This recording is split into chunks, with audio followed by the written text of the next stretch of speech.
jërëjëf mbokk internet yi safoo di seetaan site bii di wasaare société ginnaaw ba ñu leen nuyoo ziar leen bu baax a baax tey ji nag ni ngeen koy gisee ñu ngi file ci Castor ñëw ci borom place yi nga xamante ni ñu ngi fii ci yoon bi nga xam ne foofu la ñuy tabax pont bi ngir waxtaan ak ñoom ci jafe-jafe yi nga xamante ni moom la ñuy dund jamono ji waaye waxtaan ak ñoom ndax joxoon nañu leen délai waxtaan ak ñoom ndax toog nañu ñenn ci nguur gi daal di waxtaan ak ñoom ci mbir yi nga xamante ni door nañu ko muy liggéeyu pont bi nga xam ne ñu ngi koy def ci seen place yi fu mu nekk nii loolu lépp dinañ ko waxtaan ak ñoom bu ko defee ñu xam problème bi naka rek la demee ak solution bi lan lañ xalaat ne loolu lay doon damay ànd ak sama caméraman bi giseek ñi nga xamante ni ñoo nekk ci place yi bu ko defee ñu ma seqal ak ñoom waxtaan ndax ni ma koy waxee saa su nekk bëgguma jékki-jékki ñu def bind wala ñu dugal ay vidéo yoo xamante ni amuñu ci leen loo xam ne lu ñu leer la loolu moo tax bu ñu déggee mbir dañuy ñëw ba fi nga xamante ni foofu la xewee ñu gis ñi nga xamante ni ñoom ñoo fi nekk tàllal leen micro ñu wax ñu exactement problème bi lan la. jërëjëf mbokk internet yi doon safoo di seetaan site bii di wasaare ni lañ leen ko waxee ñu ngi fii la ci Castor ñu ngi toog ak kenn koo xamante ni tamit responsable la ci li nga xamante ni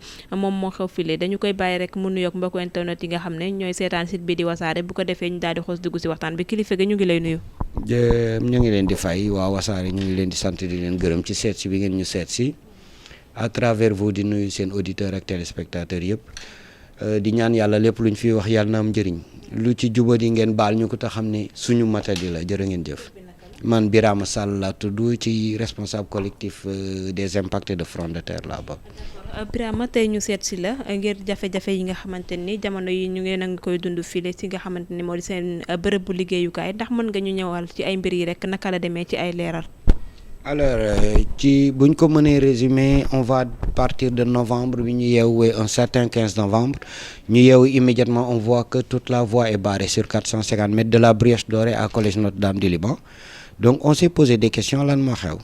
pour ñun c'était un petit chantier tellement qu'il y avait pas de communication au début donc bi ñu commencé liggéey ñun on s'est rapproché d'eux pour laaj leen qu'est-ce qui va se passer ici ils nous ont fait voir que voilà c'est un grand projet de cette envergure et que ñoom dañuy reprendre tout le réseau bi jaar ci suuf fii parce que tout le réseau de Dakar est centralisé ici en fait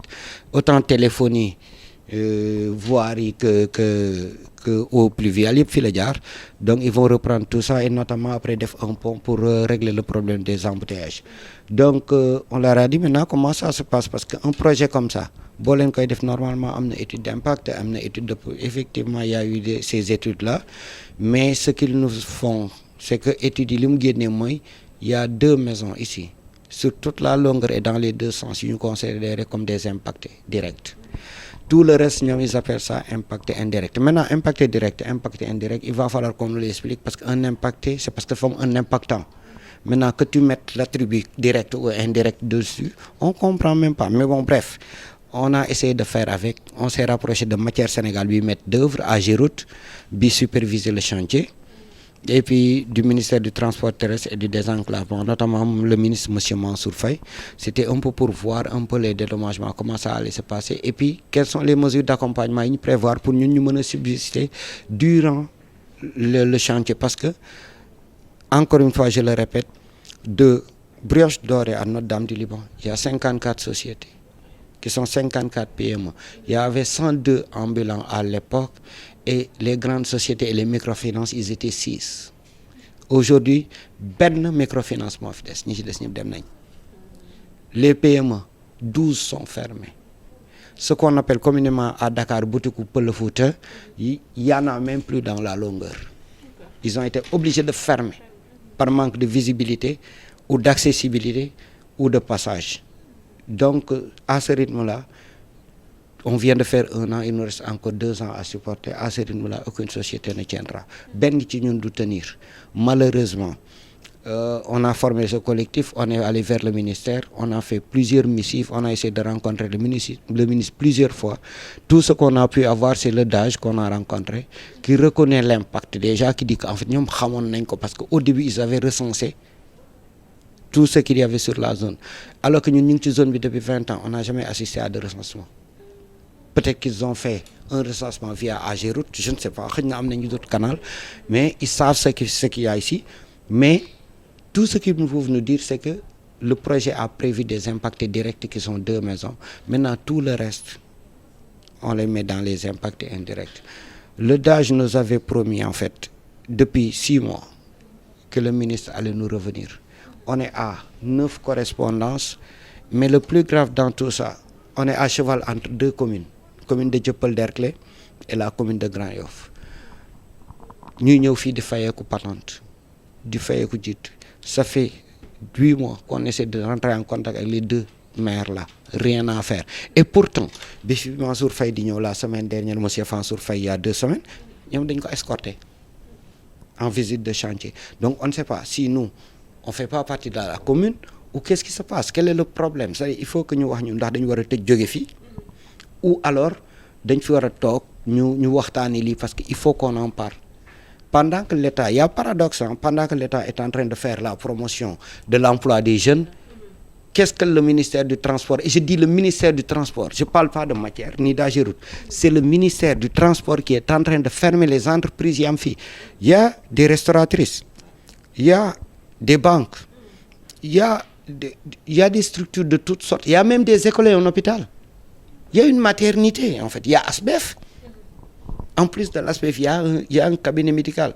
Mais tous sont en train de trouver des palliatifs parce que simplement, kenn amatul accès ci bureau yi. Plus personne ne peut travailler. Et ça depuis 1 an et encore on tire vers 3 ans. Donc si ça continue, fan lañ jëm. Ndax ki nga xamante ni moo di Mansour Faye bi mu ñëwee jot na toog ak yéen seqal ak yéen waxtaan wala. À 2 reprises, il a fait des visites de chantier. Mais la meilleure façon de communiquer avec nous, bu mu trouver moom, c'est sa façon de communiquer. C'est de mettre des barrières entre ñun ak moom.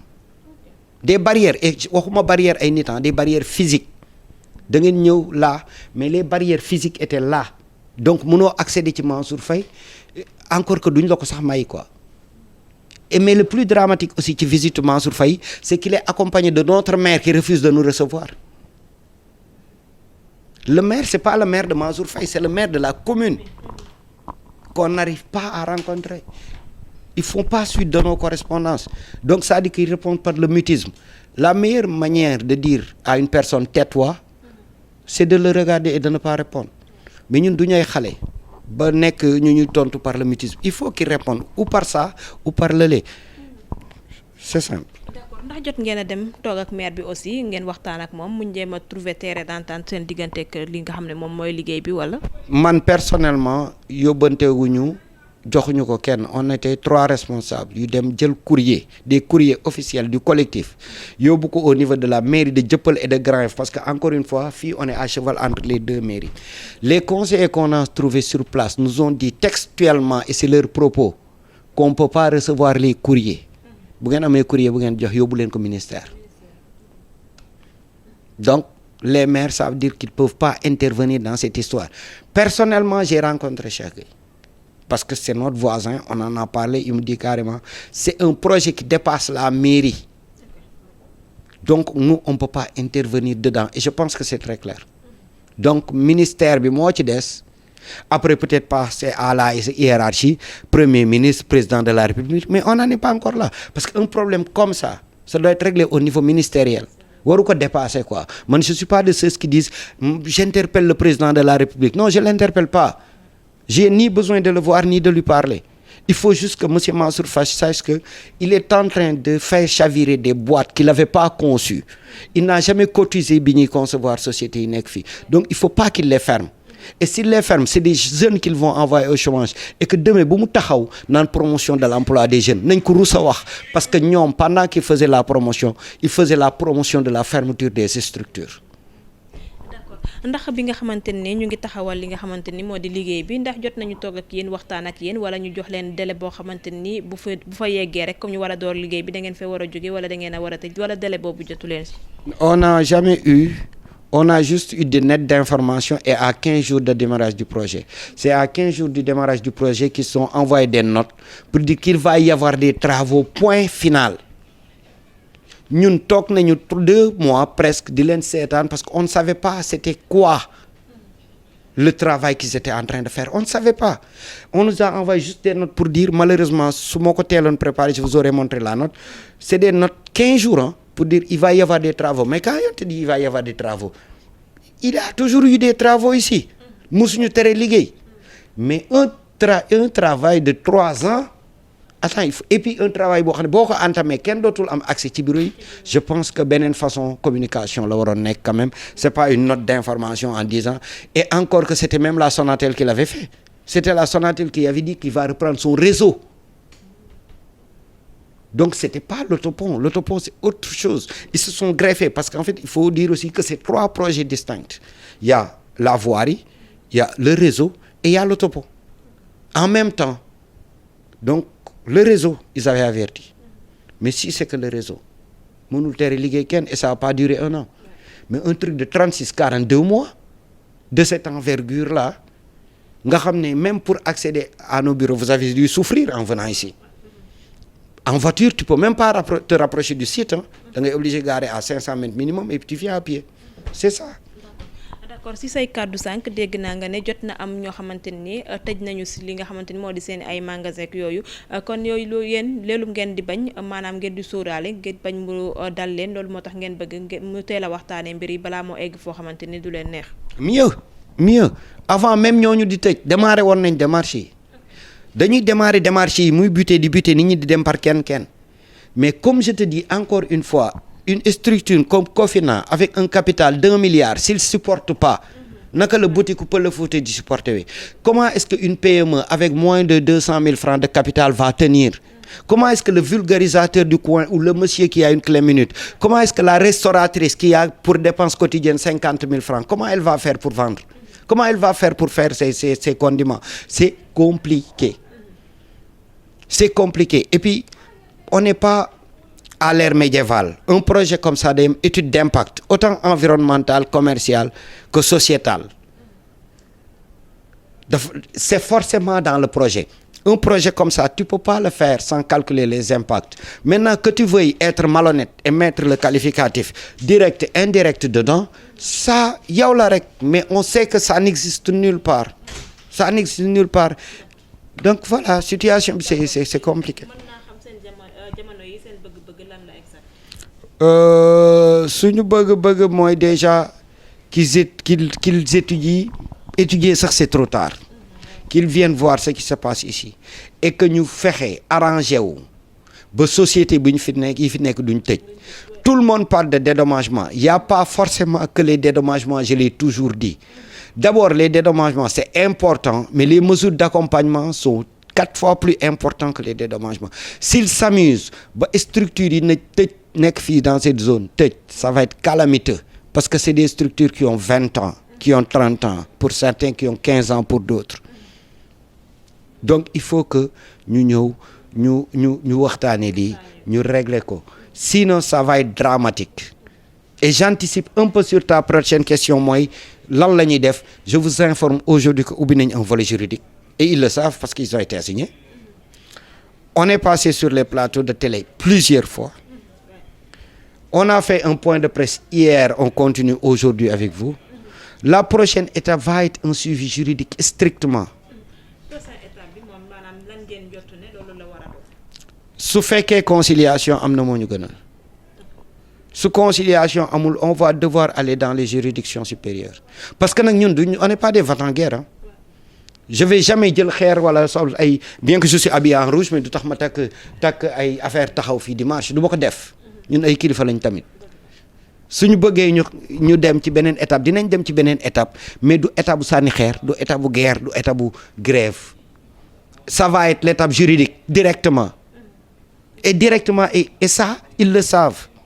et nag sérieusement je dis même pas ça va être c'est déjà parce que commencé nañ ko. d'accord ñu ngi lay jaajëfal bu baax a baax kàddu gu mujj gi lan lay doon. kàddu gu mujj gi su ma ko mënee wax mooy yéen d'abord merci. Ensuite ñuy remercier tout le peuple sénégalais bi suivre cette affaire avec stupéfaction parce que nag depuis démb toute la presse est mobilisée pour ça te lu jara wax la parce que 54 sociétés c'est pas une petite affaire 102 ambulances c'est pas une petite affaire parce que aujourd'hui su booy yi suñ seetaanee ba dàq booy yi fii booy yi ci gaal gi lañ jëm et ça va être dommage d'ailleurs am na ku ko wax démb ci point de presse bi ne moom da doon jël gaal gi nit ñi wax ba téye ko fi ñu lii fekk ko fi lii nag c'est une bonne chose c'est une œuvre salutaire mais œuvre salutaire bu enterré benn pont bu enterré 54 sociétés c'est minimum 1 millier de personnes 1 millier de personnes au chômage su ko leen ko autopont bi jaralee acca mais trouver des mesures d'accompagnement accompagner les sociétés yi fi ne ñu subsister ñu defar seen pont lépp xaj na ci mais lépp dañ koy waxtaane il faut que l'État du Sénégal et là je parle plus de monsieur Faye je parle de l'État du Sénégal il faut que l'État du Sénégal arrête di bàyyi les foyers de tension ñuy attiser gis nga fourneau boo ko tegee ci ngelaw li boo ko ba fa ëppee dina boy boo ko ëppul dina boy lii nag buñ ko boyalee du jur jàmm wala bu koy jur ñoom la koy jural ñun duñ ko jural na parce que ñun dañ yër njaboot donc jërë ngeen jëf yàlla na yàlla toftal ci jàmm te bu fekkee am na lenn ci suñuy kàddu lu ñuy dégg yàlla nañ ko déggee xel te bañ ñu dégloo xol te xam ne ñun fi ñu toll lañu waxee waaye ñoom war nañ mën a jël hauteur te xam ne ñoo leen faloon ñoom ñu jëf ci ni ñu toll ñoom jërë ngeen jëf. soxna si maa ngi lay nuyu. maa ngi lay ziar man la madame Thiam Ndeye Fall. Thiam démb ngeen woote li nga xamante ni moo di jàkkaarloo ak presse bi ngeen doon jaxtu li nga xamante ni moo di seen ay soxla tey ñu ñëwoon seet si leen bëgg a waxtaan ak yéen ci liggéey bi nga xamante ni daal dinañu koy door file ak seen jafe-jafe yi nga xamante ni yéen a ngi koy dund lan nga ñu mën a sànni ci ay kàddu. waaye ñun de bu dee jafe-jafe moom am nañ ko vraiment parce que fii moom ñun moom gisatuñu kenn comme ta clientèle yi ñu doon am fii si resto bi ñun amatuñ ko parce que yoon bi dañ ko tëj liggéey bi moom baax na parce que bu paree moom dina baax mais fi mu nekk nii moom ñun dañoo sonn jafe-jafe yi ñu fi am bari na mooy que client mënatul ñëw du scooter du oto tànk yi sax nit ñi pour ñu ñëw problème la yéen ñii xam ngeen ne avant ngeen di ñëw fii sonn ngeen gis ngeen li ngeen daj déviation bi yëpp mu ngi noonu loolu daal lañ fi jànkonteel gisuñu client sonn nañu te ñun tam si dëkk bi lañu bokk ci dëkk bii lañu bokk war nañu mën a dédommager pour ñu mën a am ci lu ñu jàpp ndax suñu bailleur yi liñ leen di fay moom la ñuy yaakaar ñoom it pour dundee ko te ñun tam mënuñoo fay tax amuñu ko man début bi doon naa fay mais fi mu nekk nii am na ay moyens yoo xam ne joxewu ma ko parce que mënuma ko sama bon bii ma am tegg naa ci salaire am 10 000 francs pour bëgg rek fii continuer damay jël xaalis sama kër di ko indi fii su ma dépensé damay perte damay togg di desal des fois dañuy togg ba pare sax du jar de ñu jël ko woo ouvrier yi ñoom ñu ñëw fii ñoom ñi nga xamante ñooy liggéey pont bi ñu lekk ko après man pour ma bañ a tëj damay dem wutaat feneen xaalis fii dara doyu fi dara waaw ñëw kiwaat ci loolu daal laa nekk mu metti lool ñu sonn lool tey moom dañoo war a ñëw jàppale bi ñu war a jàppale nag mooy ñu xam ne ñun doomu réew mi lañu fii la ñu bokk dañu am ay jafe-jafe yi ñu am nag pont bi moo ñu ko teg comme pont bi moo ñu ko teg nag moom ñun dañuy ñaan monsieur le ministre ñu koy ñaan ci njekk nag comme ñoom lépp si njekk la nañ leen koy ñaan ci njekk ñu gëstuñu ndax fi lañ bokk Mansour Faye ñëw na fi def fi visite laaju ñun suñuy jafe-jafe te bi mu fi ñëw xam na ne pont bi am na ñu mu impacté ñun ci impacté yi lañu bokk ndax man mii 2008 laa fi ñëw mën naa ne 2008 laa fi commencé yàgg na fin 2007 laa fi ñëw ba 2008 ba nii 2023 yàgg naa fi ci laa yaakaar pour sama njaboot ci laa yaakaar di faj samay soxla ndax lii boo ko liggéeyee xëy na dina la mën a fattal ay bunt bari nu ko ne xam ne dépense dafa metti charge yi dañoo bari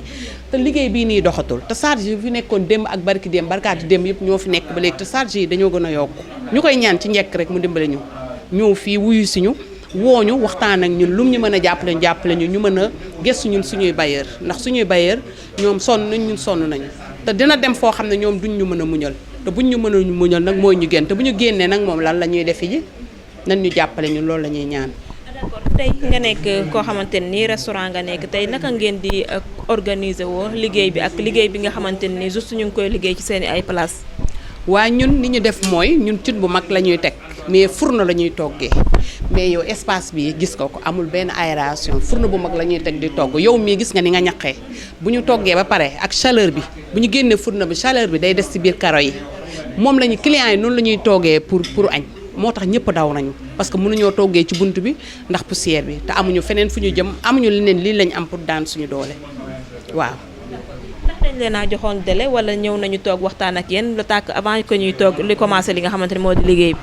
non mairie bi ñëwoon na préfet ñëwoon na ñu ko jiite ñëwoon na jox ñu ay feuilles mais feuilles yi ñu joxoon mooy dañ ñu waxoon dañ ñu jox feuilles yi rek pour woon ñu ne fii ñu ngi koy liggéey ñu dañ am na travaux loolu rek la jox ñu di délai génneewuñu jox ñu délai war nañu daal fii dina am travaux buñ ca yeggee dinañ ñëw liggéey fii loolu lañ ñu wax man de loolu laa gis waaw. non non non non duñu non waxuñu ñu dañ fiy jóge te ñun nag duñ fi jóge ndax fii suñu place la fii dañ fi yàgg xaalis moo ñu fi bàyyi waaw ñëw tooguñu fi ak ay loxoy neen muy waaw. suñu bëgg-bëgg mooy ministre bi recevoir ñu ko koy ñaan nag si njekk mu recevoir ñu jàppale ñu dédommagé ñu mën a gëstu ñun tam suñuy bailleur ndax ñu dañoo sonn amatuñu benn fonds jeexal nañu tàkk.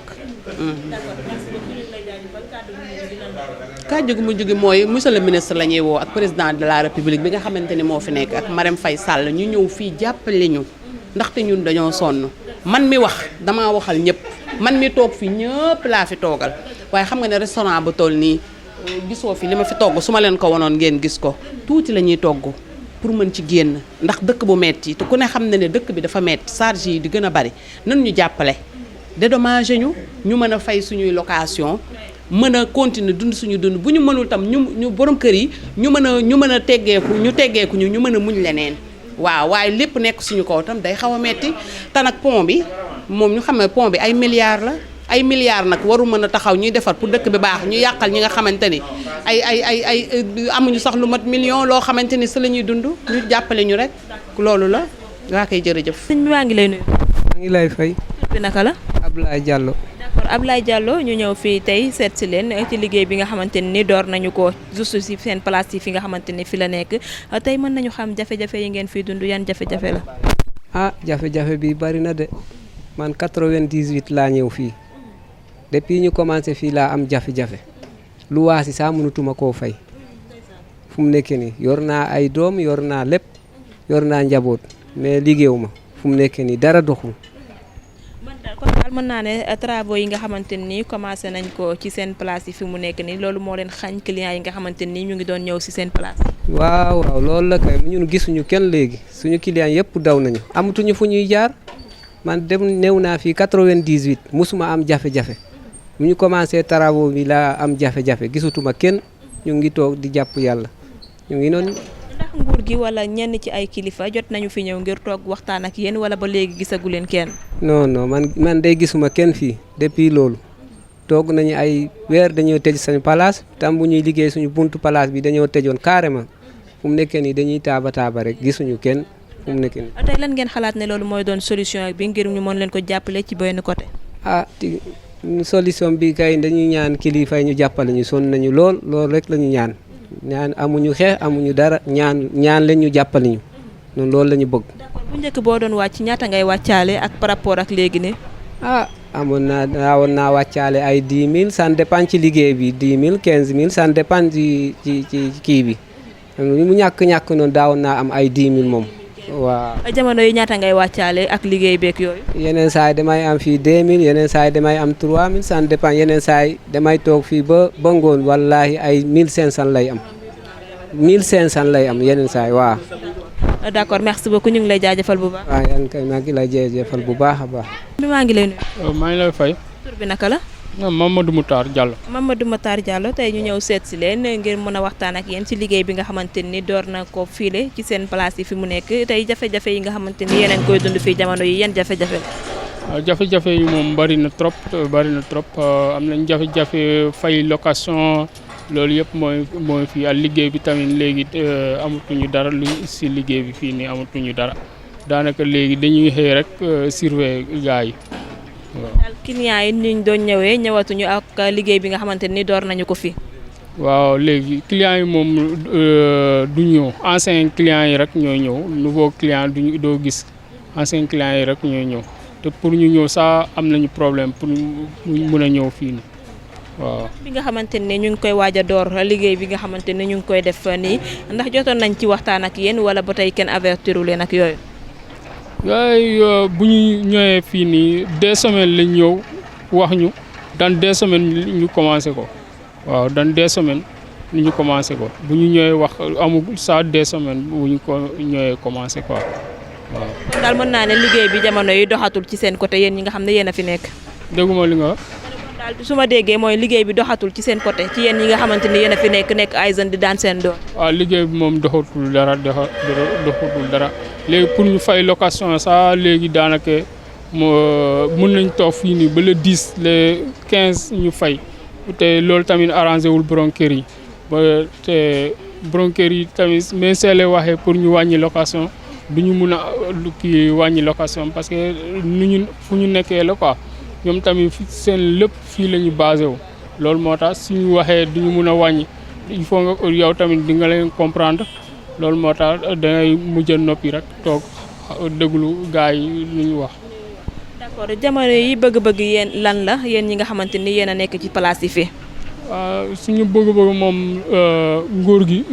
gëstuñu quoi ñu ngi ñëw parce que xam nañu borom kër moom fu muy xëy moom foofu la yaakaar lu pour yóbbu këram waaw. waaw merci. maa lay sant bu baax. Abdou Faye. d'accord Abdou Faye tey ñu ñëw fi leen ngir seet si leen mën a waxtaan ak yéen ci jafe-jafe yi nga xamante ni yéen a ngi koy dund ak liggéey bi nga xam ne ñu ngi koy liggéey pont bi tey yan jafe-jafe ngeen fiy jànkonteel jamono ji. bari na trop benn bi mooy fii am nañ fi 30 ans presque di ci dund di def lépp mais booba léegi gisuñu kenn ku ñu waxal muy ministre muy président muy ñëpp muy Ageroute ak matière rek ñoom ñëpp gisuñu kenn ku ñu waxal sonn nañu trop nag quoi bëgg nañ nag ku ñu dimbali trop vraiment parce que yàgg nañ fi trop. fii la ñu yaakaar di fi liggéey di fi dundee mais nag gisuñu kenn ku ñuy wax boobu mooy jafe-jafe bu gën a kii jafe-jafe bu gën a mag maanaam def nañ fi 30 ans ñu xëy tëj ñu bon gisuñu kenn ku ñuy waxal. d'accord gis nañu liggéey bi ndax ni nga xamante ne noonu la doon demee bu njëkk ak ni muy demee léegi différence bi naka la. non liggéey amatul léegi différence bi kay yomb na si expliqué yow bi nga ñëwee fii gis nga fii ni mu demee. léegi nii boo gis nga waa ji nii mu ngi liggéey nii pënu nii mais amul sax fu muy teg bagage am parce que gis nga fële na ko teg nale tandis que fii lañ ko doon teg xam nga boobu jafe-jafe rek boobu moo xam ne gis nga ko kenn du la ko woon gis nga ko waaw benn. est-ce que yomb na ci yéen aussi ngeen nekk ay père de famille ak liggéey bi nga xamante ni moom la ñu commencé. loolu moom jarul laaj soxna yi parce que boo doon xëy suba teel di fa wàcce xaalis maanaam ci bi la mën a wax ay 10 000 wala 15 000 nga xëy toog toute la journée gisuloo dara. boo ma jërul laaj moom yaa ci gisal bopp xam nga oto jaaratu fi moto jaaratu fi welu jaaratu fi léegi nooy def ba liggéey léegi clients yi nga am anciens yi nga xam ne ñoom nga doon am seen numéro téléphone ñooy obligé di la woo ngay dugg ci koñ yi di jël koñ yi bi da ngay liggéey koñ bi nga yóbbu ko ba fale pour nga dem mbedd bi fii da ngay jaare fii ba fale tourner ba fale wala nga jaare ni ba nii pour yóbbu koñ bi da nga def 3 kilomètres pour da fi nga dem ni te prix bi varié prix bi changé wul la nga doon fay rek la lay fay donc métti mënul passé foofu waaw. d'accord ndax joxoon nañ leen délai wala ñu ñëw toog ak yéen le temps que ñuy commencé liggéey bi. waaw parce que bi ñuy def travaux yi am na yu sondage yi ñu doon def fii lan ngeen di def ñu ne leen ñuy def bi ñuy laata commencé jox nañu ay sommation ne nañ commencé ba léegi ba ñu commencé ba léegi nag gis ñu keneen ku ñu waxal beneen yeneen problème yi loolu mooy problème bu mag bi booy commencé lu mel ne pont nga ñu gay yow jox gars yi sommation ne le pont bi dañ ko commencé tey wala suba. ku fi amoon bagage ci côté dindi ko mais soo paree war nga am koo xam ne kii war na ñëw wax ak yow ne la bon lii ak lii mais boobu la lee amul. non yomb na maanaam nit boo ko teree liggéey état day taxawee njaxanaay waaw mënuloo taxaw pont bu toll nii fii oto yi di fi jaar ci kaw ak ci suuf nii nga fàtte ñi fi nekkoon presque ñu ngi fay 30 ans nga fàtte leen loolu mooy jafe-jafe bu njëkk. beneen bi mooy gis nga tali bi ñu nekk nii tali bu ndaw la gis nga territoire bi di ma guddee léegi nag boo amee client pour mu yëg fii léegi problème lay doon waaw léegi boo amee client di nga obligé dem ba ci kon bi pare mu taxaw pour nga mën ko defaral yooyu ci jafe-jafe la kenn li fi nekk daal kenn mënu la ko wax yaa gisal sa bopp waaw ok bopp bi. jërë ngeen jëf mbokk internet yu doon safoo di seetaan site bii di wasaare nii lañ leen ko waxee tey ñu ñëwoon file ci Castor seet si ñi nga xamante ni ñoo nekk borom place yi nga xam ne foofu la ñuy tabaxal li nga xamante ni moo di pont bi ngir mën a taataan ay xibaar ci ñoom dégg ngeen ñoom ci seen i biir wax nee nañu liggéey bi nga xamante ni door nañu ko fi seen place yi nekk na loo xamante ni lu leen teree liggéey la ndax clients yi ñëwatuñu ñi nga xamante ni ñoo doon ñëw ci restaurant yi wala yi nga xamante ni ñoo doon ñëw ci ngir am ay soxla ci place yi amatuñu accès ndax amuñu fenn foo xam ne mën nañ fi jaar ngir mën a ñëw ci fi nga xamante ni moo di si place yi nekk loo xamante ni ay jafe-jafe la ci ñoom ñu koy ñaxtu ñi nga xamante ni dañuy fay location tamit dégg ngeen li ñu wax fi yenn saa yi da nga doon wàccee ñaari junne waaye fi mu nekk ni sooy wàcce ay 1500 2000 ngay wàccee te nekk borom kër ñoom lu ñu bëgg mooy que nañu toog ak ki nga xamante ni moo di ministre bi daal di waxtaan ak ñoom mu ñu trouver li nga xam ne moo di solution loolu rek moo nekk li nga xamante ni moo di seen bëgg-bëgg ndax jotuñu woon délai waxtaanuñu woon ak ñoom tamit bi nga xamante ni ñu ngi door liggéey bi jërëjëf mbokk internet yi seetaan site bi di Wassare Xaalis sama doom ji merci beaucoup jox leen rendez-vous beneen yoon incha allah ak yeneen actualité ak système benn taalibe sëñ Abdou Karim Mbacké bu mag bi jaajëf